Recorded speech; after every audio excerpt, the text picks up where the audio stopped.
ಚುನಾವಣೆಗೆ ತಾವು ಸ್ಪರ್ಧೆ ಮಾಡಬೇಕು ಅಂದರು. ನನಗೆ ವಯಸ್ಸಾಗಿಲ್ಲ, 25 ವರ್ಷ ಆಗಬೇಕು.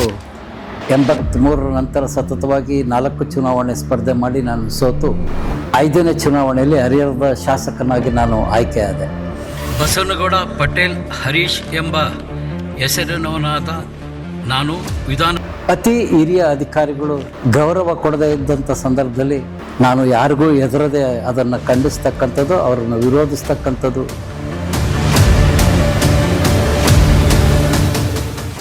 ನೀವು ಒಂದು ಘಟನೆ ನಿಮಗೆ ತುಂಬ ನೋವು ಕೊಟ್ಟಿದೆ ಅನ್ನೋದೊಂದು ರಾಜಕೀಯ ವಿಚಾರದಲ್ಲಿ ಅದು ಏನಿರ್ಬೋದು? ನನಗೆ ಭಾಳಷ್ಟು ನೋವಾಗ್ತಕ್ಕಂಥದ್ದು ನಂಬಿಕೆ ದ್ರೋಹ ಮಾಡ್ತಕ್ಕಂಥದ್ದು.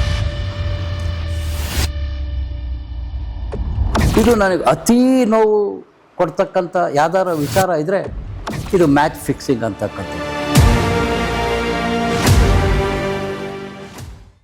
ನಿಮಗೆ ಅಷ್ಟು ನೋವಾಗಿದೆ, ಸೊ ಅದನ್ನು ನೀವು ನಿಮ್ಮ ಕಡೆಯಿಂದ ಕಡಿಮೆ ಮಾಡ್ಬೋದು ಅಂತಂದರೆ ಏನು ಮಾಡ್ಬೋದು?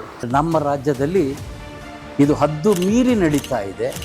ಜನರೇ ಈ ಒಂದು ಭ್ರಷ್ಟಾಚಾರದ ವ್ಯವಸ್ಥೆಗೆ ಒಗ್ಕೊಂಡು ಹೋಗ್ಬಿಟ್ಟಿದ್ದಾರೆ.